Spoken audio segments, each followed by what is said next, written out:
44. Ponce Pilate, assis à son bureau, note quelque chose avec sa plume. Un garde toque puis dit « Le prisonnier est arrivé, gouverneur !» Ponce Pilate, faites-le entrer.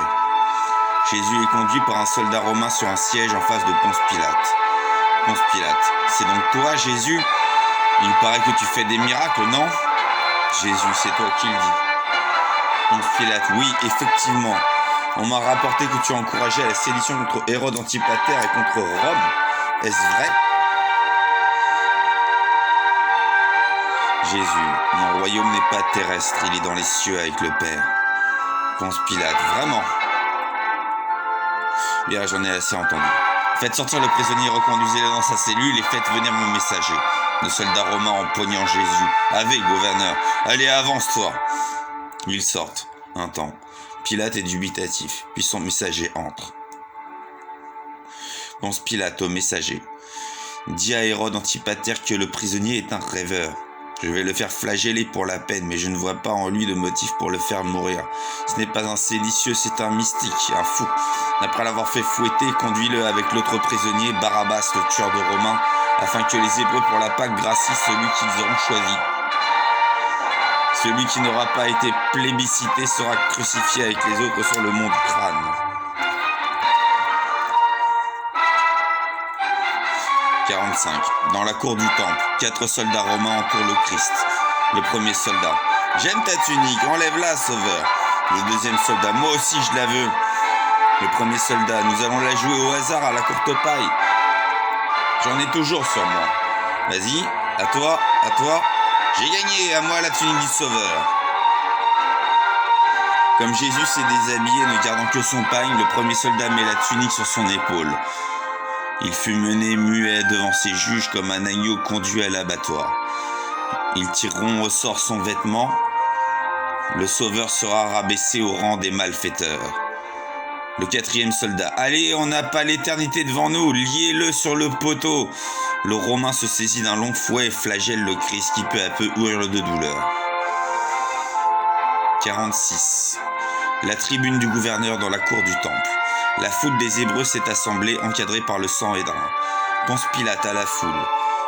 Mes amis, Rome, une fois de plus, témoigne de sa clémence à l'occasion de la Pâque en vous laissant le choix entre 2 prisonniers. Voulez-vous gracier Jésus, dit le Christ, ou Barabbas l'émeutier ? La foule. Crucifie Jésus, crucifie-le ! Ponce Pilate. Êtes-vous sûr de cela ? Je ne vois pas de raison pour faire mourir Jésus de Nazareth. Voulez-vous véritablement sa mort ? La foule attisée par le Sanhédrin. Crucifie-le ! Ponce Pilate, grave. Bien. Si c'est votre volonté, je vous rends Barabbas, ce meurtrier, et j'ordonne la mort du Christ, mais il s'avance vers un baquet de pierre rempli d'eau et plonge ses mains dedans. Je me lave les mains de ce sang, qu'il retombe sur vos têtes. Oh. 47. Jésus porte la croix, vêtu de son pagne, zébré sur tout son corps par les marques du fouet. Un soldat romain l'arrête alors qu'il peine à traîner la lourde croix. « Attends, sauveur, un roi cela doit avoir une couronne, tiens !» Il lui enfonce sur la tête une couronne de ronces épineuses tressées. Jésus saigne et grince des dents. Un autre soldat s'avance avec une coupe. « Tiens, Christ, le roi t'offre ce verre de vin en guise de miséricorde. » En effet, Hérode Antipater s'était entendu avec Ponce Pilate afin qu'on fasse boire à Jésus un vin mêlé d'une puissante substance qui rendait les nerfs plus sensibles à la douleur. Ceci afin que son ennemi souffre au maximum. Mais le Christ refusa la coupe et reprit son ascension vers le Golgotha, le mont du crâne. Une femme le suit et le nargue, excitant la foule qui reprend son injure. « Alors, Messie, tu voulais nous sauver ? Sauve-toi toi-même ! Oui, sauve-toi toi-même !» Le Golgotha. Jésus est allongé par un soldat romain sur la croix. Un autre prend des clous et les plante dans les poignets et les chevilles du Christ. Puis la croix est hissée à la verticale. Jésus est ensanglanté et ballotte la tête. À sa gauche, un crucifié lui dit « Alors, sauveur, si tu es le Fils de Dieu, sauve-toi et sauve-nous. » À sa droite, l'autre crucifié intervient. « Tais-toi. Cet homme, lui, est innocent. Toi et moi, nous sommes des voleurs. Nous méritons la croix. Mais lui, c'est un prophète qui voulait que les hommes s'aiment les uns les autres. Ne le tourmente pas. » Jésus, d'une voix faible. « En vérité, je te le dis, mon ami, tu m'as reconnu, et pour cela, dans quelques heures, tu seras parmi les bienheureux dans le royaume des cieux. » Puis le Christ poussa un grand cri et supplie à boire. « Par pitié, mes frères, donnez-moi à boire !» Un soldat romain. « Du vinaigre, cela t'ira, sauveur ?» Il trempe une éponge dans du vinaigre et plante le tout sur une lance. Jésus mord dans l'éponge et grimace. Un autre soldat arme son javelot et le plante dans le flanc de Jésus qui hurle et répand du sang et de l'eau sur le sol. Le javelinier lui crie « Tiens, roi des Juifs, en remerciement pour toutes tes œuvres !» Marie, la mère de Jésus, paraît au pied de la croix en larmes et accompagnée d'un jeune disciple du Christ. Jésus s'adresse à eux. « Ma mère, tu es venue avec mon plus jeune disciple, qui est orphelin et que j'ai recueilli. Mon disciple, voici ma mère, ta mère maintenant, je te la donne, occupe-toi bien d'elle. » Jésus, tordu de douleur, lève les yeux au ciel et dit « Père, Père, pourquoi m'as-tu abandonné ? Cependant, pardonne à ce peuple, car ces gens ne savent pas ce qu'ils font. » Un temps, puis en rendant son dernier souffle, tout est accompli. Un soldat romain. « Cet homme a prié pour ceux qui l'ont martyrisé et mis à mort. Seigneur, c'était vraiment ton fils !» Soudain, un grand tremblement de terre se produit et le jour s'assombrit. Tous sont entourés par les ténèbres. Noir. 48. De jeunes gens empruntent un chemin dans un paysage aride. Ils sont visiblement dans l'affliction. Paraît un troisième homme qui les interpelle. Le troisième homme. « Eh, mes frères, vous rendriez-vous par hasard dans la ville d'Emmaüs ?» Le premier homme. « Oui, frère, c'est là que nous allons. » Le troisième homme reprend. « Puis-je cheminer avec vous ?» Le deuxième homme. « Oui, frère, tu le peux. » Ils soupirent. Le troisième homme leur emboîtant le pas. « En vérité, vous semblez en proie à la plus grande des tristesses, mes frères. Où est-ce que je me trompe ?» Le premier homme. « Non, tu ne fais pas erreur. C'est Jésus le Christ. Pilate et Hérode ont fait crucifier lui qui venait pour sauver Israël, et nous sommes depuis dans le désarroi le plus total. Que faire ? Il était notre lumière, notre espoir. » Le deuxième homme poursuit. « Oui, notre lueur dans l'obscurité et notre espoir parmi la folie du monde. Oh, quelle pitié !» Le troisième homme. « Comme c'est triste, oui, j'ai entendu parler de Jésus. C'était un saint, ce que disent les gens. » Le premier homme, c'était le Messie tant attendu. Oh, que faire à présent ? Le troisième homme, « Il vous faut persévérer dans la foi et dans les épreuves, mes frères. Ne perdez jamais espoir. » Il disparaît.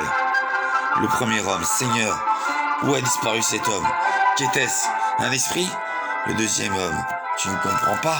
C'était Jésus-Christ. Oh oui, c'était lui. C'était donc la vérité. Il est ressuscité, revenu d'entre les morts. » Noir.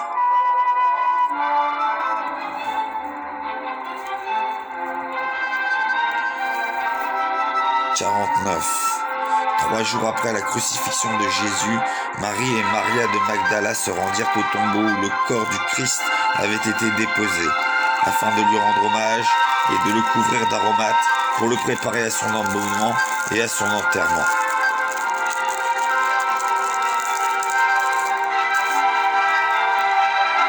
Mais à leur arrivée à l'aube, elles trouvèrent les 2 soldats romains qui étaient en faction devant le tombeau sur ordre de Pilate afin que nul ne dérobe le corps. Ceux-ci étaient dans l'étonnement. Le premier soldat. « Enfin, nous avons dormi ici, nous relayant, et voici que le gros rocher qui fermait le caveau a été roulé sans qu'on s'en aperçoive. » Le deuxième soldat. « Par Jupiter, oui, c'est étrange. » Remarquant la mère et la femme de Jésus. « Que voulez-vous, femme ?»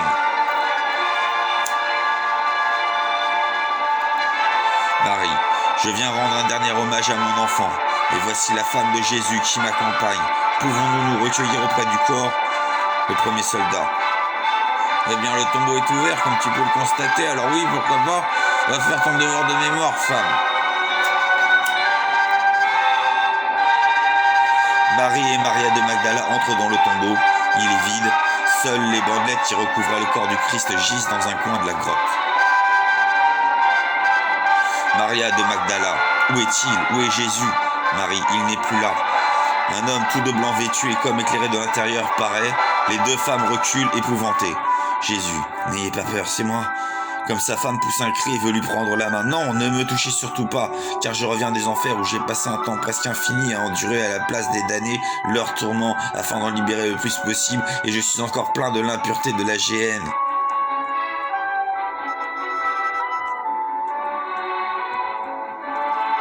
Maintenant je m'en vais au ciel vers le Père, car je suis devenu juge et sacrificateur en l'ordre de Melchisédek, à qui Abraham paie la dîme et qui est le roi des morts, le troisième être.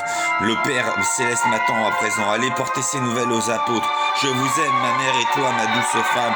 Veillez sur Abel et cachez-le, car bientôt l'Église sera persécutée. Il disparaît, noir. 50. Les 11 apôtres dans une salle à manger, réunis autour d'une table. Ils sont silencieux, pleins d'amertume.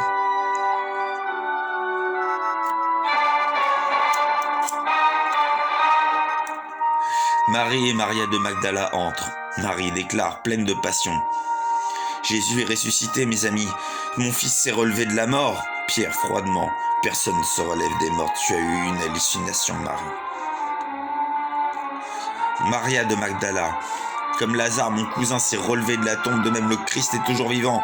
Il a Thaddée. C'est folie, Jésus est mort, il a été crucifié. Jésus apparaît alors, et tous le voient avec stupéfaction.